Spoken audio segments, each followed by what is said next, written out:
What up, you guys? It is Punksnugglybear. It has been a while, but we are back with my Super Mario RPG playthrough. Last time we left off, we performed another song for Toadosky, and now that I know how to run in this game, we will be actually tackling an area that I bypassed earlier on, which is the pipe vault. Now, I believe the pipe vault leads to a secret area. I believe it's Yoshi Island. But knowing that I can run, when I first attempted to try to make these jumps, I was just like, how the hell am I supposed to clear that far away?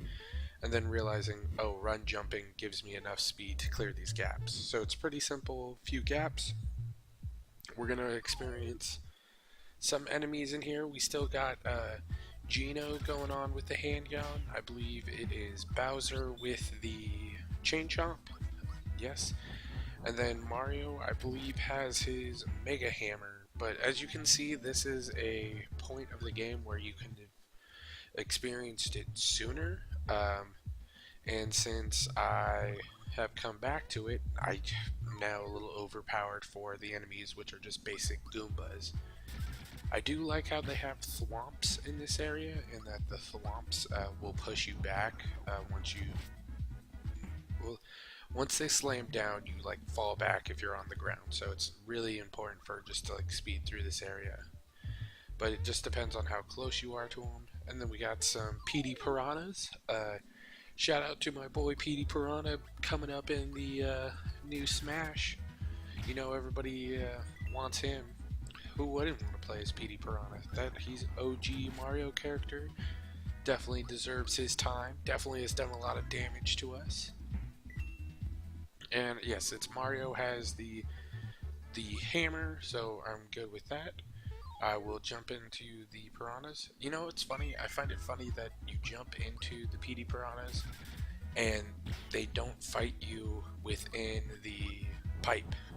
It's just them with their like little legs and little arms, but man, do they take some damage here. Like 100 plus does not do an instant kill on them, but they only do minimal damage to us, so this should be a nice quick and speedy victory for us here.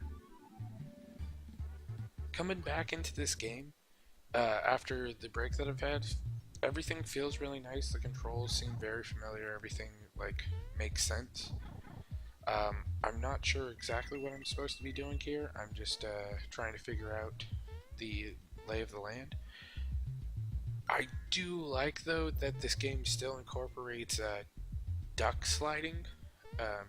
So if you run really fast and then you hold down, you'll slide under something that you couldn't. So I went into the first pipe, so that one was that one. We're gonna face off against, holy crap, this is found PD Piranha's like secret mating ground, because there's crap on them. They're like rabbits. They multiply faster than you can put them down. But overall, coming back into this, it's a nice experience. I have so much, I believe, so much further to go and so much more areas to explore. So it's like getting this far into the game and feeling how it is pretty good. I can't believe also that I didn't have any health on Bowser and that he's instantly down. I need to make sure next time I have enough health for everyone. And then they're going to put Gino to sleep, so the only person I'm going to have available is Mario. So hopefully I can knock the... Oh wait, no. Oh, I like how he got put to sleep, and then like in the action of them biting him, woke him up, and it was like, oh, okay. I'm all good now. Like, we can knock these guys out. Also like the chomping animation that this game provides. It's something that's like really cool. It's something that like is very unique. But yeah, so coming into this new year, it's my goal to finish this game, probably pick up a few more RPGs. I wanted to probably beat Earthbound and Chrono Trigger next. I think I'll go in that order, with moving towards Earthbound, then Chrono Trigger. I like Earthbound's playstyle. I feel like it just gives you more of a cartoony feel, I think it would be something easier to transition into from Super Mario RPG into it, rather than trying to jump straight into Chrono Trigger, because that is something that doesn't like it is more of what I imagine a JRPG or Japanese RPG, like the Final Fantasy series and everything like that, should be. So it's like I like to transition into more of the cartoony ones. But I actually think that Earthbound is part of the Mother series, which is the Japanese version. We got the American import is called Earthbound. So even that is something more more not familiar. I don't know how to say that properly.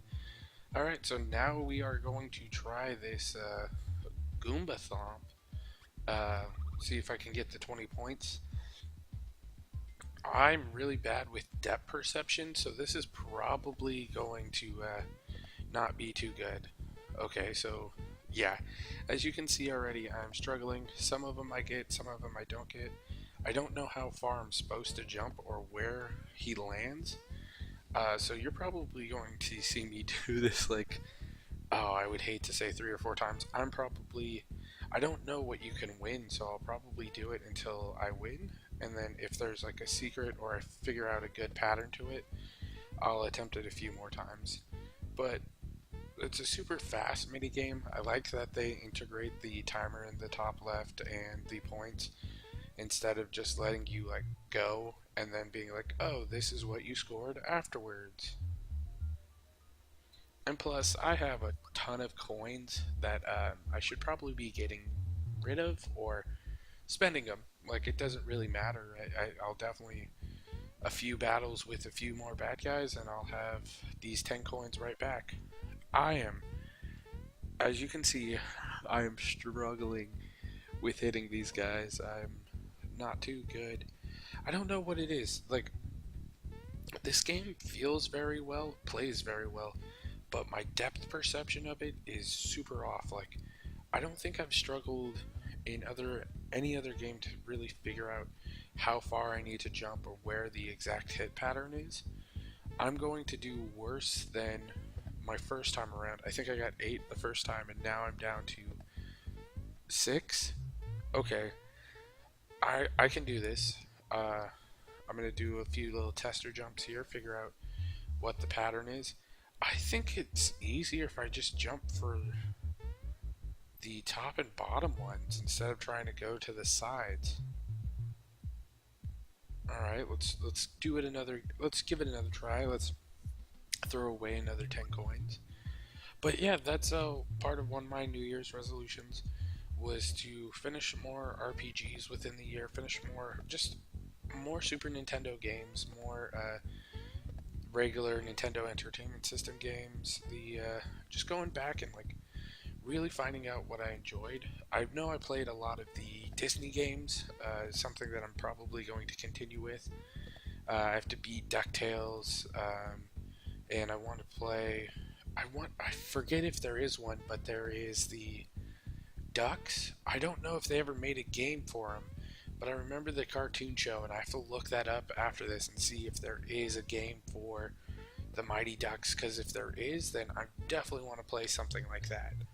18 points, close to the reward, but not quite there yet. That and Gargoyles. Gargoyles was another great 90s Disney show that really like opened my mind to or not opened my mind, but like really was a great TV show, really good animation, and I would love it if there's a game based off of it. Or actually, I would love it if there's a decent game based off of it. You can't always just ask for a game, because some imports and some productions from kid shows to video games is not that good, or even just video games to movies. For example, the Mario movie with who played? Why am I drawing a blank on his name?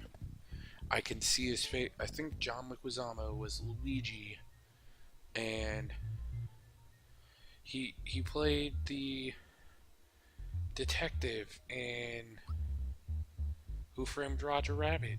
Like, oh my god, I'm gonna have to go.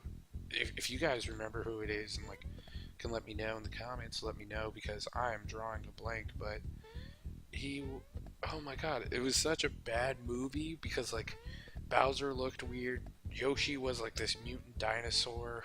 The the Koopas were like just some weird, crazy creatures. That movie ties, I think, the Street Fighter movie for like weirdest adaptation.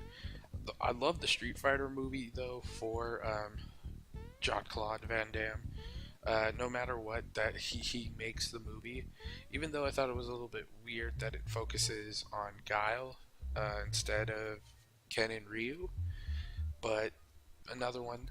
I'm just talking over right now because I believe you guys are sick of me just attempting to do this over and over again. But I really want to get to the coinage now, or not the coinage, the reward. But definitely figured it out. Definitely it's just top and bottom jumping here. But that, speaking of John Leguizamo and just like movies that he's been in, the one movie that like always like freaked me out or tripped me out is the action movie Spawn, where he plays like the demonic clown in it, and it's like that's weird to think that's John Leguizamo. I'm a huge fan of him as well. I loved The Pest. I loved everything pretty much that he's done. All right, 23 points. Finally, let's see what we get now. That was some thumping. Here's your prize. I got a flower tab. Okay, I gotta go for 25 now, right? I figured out the secret to get to 20, so 25 should be the next one up. It's easier if you stand in the middle. Of course it's easier, that's what I've been doing this entire time. So yeah, I'm just gonna focus top and bottom because that's what seems to really do it for me. As long as hopefully I get some of the golden ones, and if I'm a quick reaction on the golden ones, I'll be able to break 25, not a problem. Another golden one, bopping down. Should have gone down that time. Sometimes I get a little overzealous with one popped up first. I need to focus on if it was gold or not. If it's gold, then go for it. See, like there, I jumped down because it was the first one to come up. Two more here. Bam. Okay, so I did pretty well on getting to 20. I got 23, then I jumped up to 25. Next is 29. I was 2 points away, so if I got one more of the golden guys, that would have been it. So we're going to try it probably a few more times. Definitely something that has me going. But speaking of Mario, also moving away from the like live action movie, there was a cartoon show for the Mario and Luigi, and for some reason I remember it being creepy. I believe like the animation freaked me out just because it wasn't something that I was used to, and the voice acting in it was a little weird. But okay, definitely 10 times better than the live action movie. Even if I enjoy the live action movie for how bad it was, I also remember them like they put on the super boots on their feet so they could jump higher, which I was like, this makes no sense, but alright, this exists in a Mario world somewhere. Maybe I'll get super boots in this game and be like, now I totally understand the reference. I was just a Mario noob and didn't understand what was going on. Thank you, Mario movie, for educating me. That would be hilarious. But I think it's also, I always find it interesting when games become movies or they try to make off of it. And then, so, sorry about the random tangent. Going back to Street Fighter the movie, there was Street Fighter the movie, the game, which was the live adaptation of the characters as you play as. So it's like Jean-Claude Van Damme is Guile, and it's him motion. It reminded me, it's based off of like the combat system in Mortal Kombat, where instead of character sprites, they're actual people that have movement and everything, and will do the moves like that. Alright, so I gave up on that. We will have to jump over here, jump on this guy's head. I think I got a little overzealous, jumped a little too far. Pop these Goombas real quick. I really like this trio that I have going here. I think this is probably the power couple that I'm going to keep going. Not the power couple, the power trio that I'm going to keep going until the end of the game, unless I figure out there's something better that can be used. Okay, so we are good. Going to definitely use my flower tab and flower jar. We got regulars. Oh, okay, so the minis, if you hit them, take away money. So you don't fight them, they just take away some of your coins. So I'm just gonna have to fight the big guys and hop over the minis until they're done. And I actually don't know the official name of the mini piranha plants or the little like yapping ones. I know they definitely have a name, I just don't know what it is. I also like Bowser's scarecrow with the green. Well, I just like the color schemes of what they do for each of the characters. Like, I believe Gino's turns into a blue, Mario into red, and then I don't understand why, even as a skeleton, or not a skeleton, a scarecrow, Bowser chooses either to defend. Also, I don't think I am doing the defense right. I don't think I've ever blocked or timed it out properly where to block an attack to do decreased damage. So people watching this will probably be like, wow, just garbage player, doesn't know how to play. And you're probably right. I really don't. I've learned to run halfway through the game. So it's always a learning experience. Gotta make the jump over here, go down, some floating platforms, hopefully another flower, and another Goomba fight. Not too bad. I hopefully will knock these guys out. Popped him, bang, HP. Bop this Goomba, bang, pop. Mario coming over, bop, bop. I can do 3 times, I just never get the timing down right. I also love Bowser's victory pose, like he has the double fist of like, yeah. Okay, this is where I'm probably going to lose a lot of coins because, oh my god, okay, not worth. I realized definitely not worth trying to go for multiple coins. I was just going to fall off and get eaten 3-4 times, so definitely not something that I want to. And it's looking like that we are going to get close to the end here, or at least through this final pipe will allow us to get to the secret area. Let's see here. No, I'm all good. Don't need to use any of my items. And boom, we are out in the island. So I think I'm going to save for now. So I thank you guys so much for watching. And until next time, have a good one.